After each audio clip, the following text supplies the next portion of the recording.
Stephen King's 2019 novel The Institute has been transformed into a new miniseries premiering on MGM+. Staying mostly faithful to the original story, with a few changes and additions, this adaptation dives into a familiar sci-fi horror subgenre, children with supernatural abilities being exploited by adults under the guise of serving the greater good. The show blends elements of psychological thriller, science fiction, and social commentary, drawing comparisons to Stranger Things, The Matrix, The Prisoner, and even One Flew Over the Cuckoo's Nest.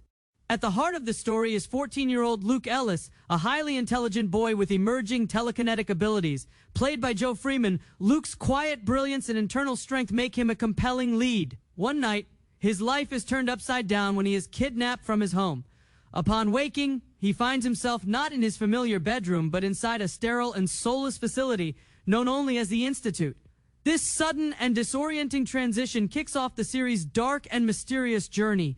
Inside the Institute, children with telekinetic TK, telepathic TP, and in rare cases, precognitive PC abilities are held and tested under disturbing conditions. The facility is run by the deceptively pleasant Mrs. Sigsbee, played by Mary Louise Parker.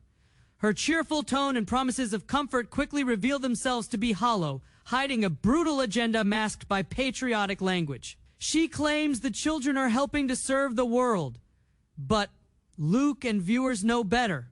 Assisting Sigsbee is a cast of cold and sinister staff: Stackhouse, the haunting head of security, Tony, a sadistic and power-hungry orderly, and Dr. Hendricks, who designs the cruel experiments these children must endure. A slightly more sympathetic figure is the housekeeper, Maureen, who, while seemingly kind, remains morally ambiguous.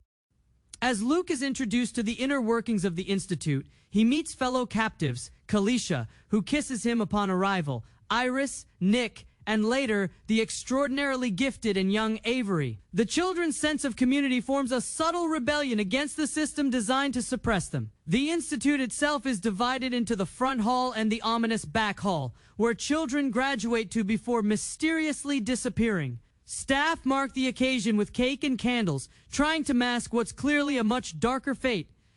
The rising smoke from nearby buildings serves as a grim clue. Parallel to Luke's story is Tim Jamieson, a former cop turned night knocker in a nearby town.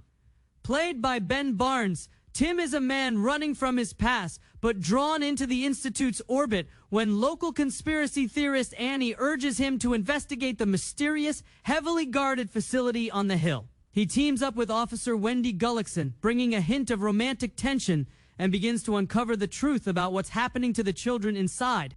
While the plot is intense and engaging, the show occasionally drags in pacing, and its visuals are somewhat uninspired. That said, Mary Louise Parker delivers a strong performance as Sigsbee, offering glimpses of complexity in a character that could easily have been one note. Still, the logic behind the Institute's mission, experiments, and methods often feels flimsy, even within King's surreal fictional universe.